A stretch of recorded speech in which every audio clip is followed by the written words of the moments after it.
Hello friends, ఇవాళ మన video వచ్చేసి ఒక టేస్టీ ఫ్రైని మీతో షేర్ చేసుకోబోతున్నాను. ఈ ఫ్రై ఏంటో కాదండి, మనకి చేపల్లో ఉండే సొన ఉంటుంది కదా, ఆ సొనని ఏ విధంగా ఫ్రై చేసుకోవాలో చూపించబోతున్నాను. ఈ ఫ్రైని ప్రిపేర్ చేసుకోవడం కోసం ఇంగ్రీడియంట్స్ ఏంటో మరి చూసేద్దామా, అలాగే ప్రాసెస్ని కూడా ఎలా ప్రిపేర్ చేసుకోవాలో వీడియోలోకి వెళ్ళిపోదాం. మరి టేస్టీ ఫ్రైని ఇంకెక్కడ లేట్ చేయకుండా వీడియోలోకి వెళ్ళిపోదామా. Let's start.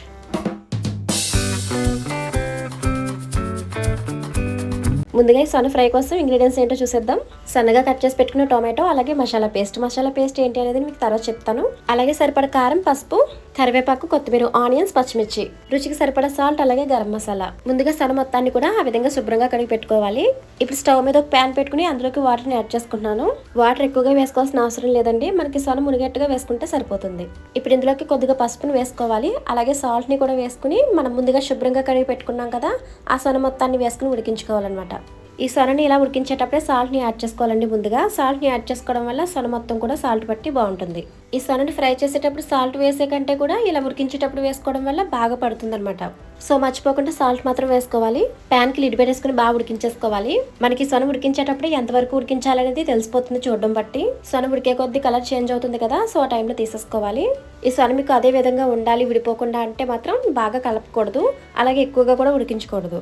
అప్పుడే మనకి కరెక్ట్గా ఉంటుంది. మీకు ఈ సొన పొడిలా కావాలి అనుకుంటే మీకు ఇష్టం వచ్చినట్టు కలిపేసుకోవచ్చు, ఎక్కువగా ఉడికించుకోవచ్చు.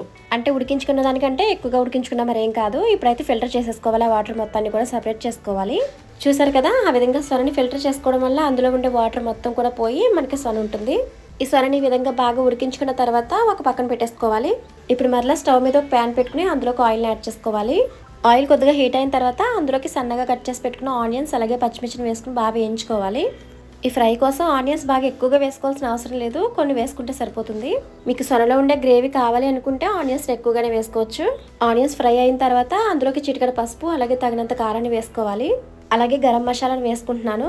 ఇప్పుడు మసాలా పేస్ట్ని కూడా వేసుకోవాలి. మసాలా పేస్ట్ అంటే అల్లం వెల్లుల్లి పేస్ట్, జీలకర్ర, గసగసాలు, ధనియాలు, వాటన్నిటిని కూడా పేస్ట్ చేసి వేసుకోవాలి. ఇప్పుడు అందులోకి సరిపడా ఉప్పును వేసుకుని బాగా కలిపేసుకోవాలి.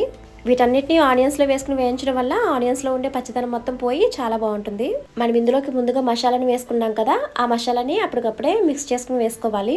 అప్పటికప్పుడు మిక్స్ చేసి వేసుకోవడం వల్ల చాలా టేస్టీగా ఉంటుంది. ఇప్పుడు ఇందులోకి టొమాటో కూడా వేసుకుని బాగా కలిపేసుకోవాలి.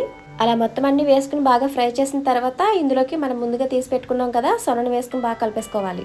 ఇప్పుడు ఈ సొన మొత్తాన్ని కూడా ఈ గ్రేవీలో ఫ్రై చేయడం వల్ల చాలా టేస్టీగా ఉంటుంది.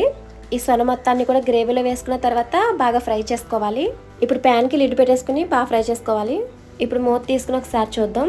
ఈ సొన ఒక సైడ్ ఫ్రై అయిన తర్వాత మరొక సైడ్ టర్న్ చేసుకుంటూ ఫ్రై చేసుకోవాలి. ఆ విధంగా 2 సైడ్స్ కూడా బాగా ఫ్రై చేసుకోవడం వల్ల మనకి బాగా ఫ్రై అయ్యి చాలా టేస్టీగా ఉంటుందండి. ఇప్పుడు ఇందులోకి చివరిగా కరివేపాకు, కొత్తిమీరను వేసుకుంటున్నాను. ఆ విధంగా చివరిగా కొత్తిమీర, కరివేపాకు వేసుకోవడం వల్ల మంచి ఫ్లేవర్ వచ్చి చాలా టేస్టీగా ఉంటుంది. కొత్తిమీర, కరివేపాకు వేసుకున్న తర్వాత మొత్తం అంతటిని కూడా బాగా ఫ్రై చేసుకోవాలి. అలా ఒక 2 మినిట్స్ ఫ్రై చేసుకుని దించేసుకోవడమే. కొంతమంది సొనని ఏం చేస్తూ ఉంటారంటే కర్రీలోనే డైరెక్ట్గా వేసి వండేసుకుంటారు. ఇలా ఫ్రై చేసుకుని వండుకోవడానికి కొంచెం కష్టంగా ఫీల్ అవుతూ ఉంటారు. కానీ ఇలా ఒకసారి ఫ్రై చేసుకుని తిని చూడండి, చాలా టేస్టీగా ఉంటుంది. అంతే అండి, ఎంతో టేస్టీగా సొన ఫ్రై రెడీ అయిపోయింది. చూసారు కదా ఈ సొన ఫ్రై ప్రాసెస్ ఎంత ఈజీగా ఉందో. ఈ విధంగా సొన ఫ్రైని మీరు కూడా ఒకసారి ట్రై చేసి మీకు ఎలా వచ్చిందో మీ ఫీడ్బ్యాక్ని కింద కామెంట్స్లో మెన్షన్ చేయండి. మరి ఇలాంటి మరెన్నో మంచి మంచి వీడియోస్ కోసం మీరు మా ఛానల్ని సబ్స్క్రైబ్ చేసుకోవడం మాత్రం మర్చిపోవద్దు. మరి మీకు ఈ సొన ఫ్రై నచ్చిందా? మీకు కనుక మా వీడియో నచ్చినట్లయితే లైక్ చేయండి, సబ్స్క్రైబ్ చేయండి. Thanks for watching.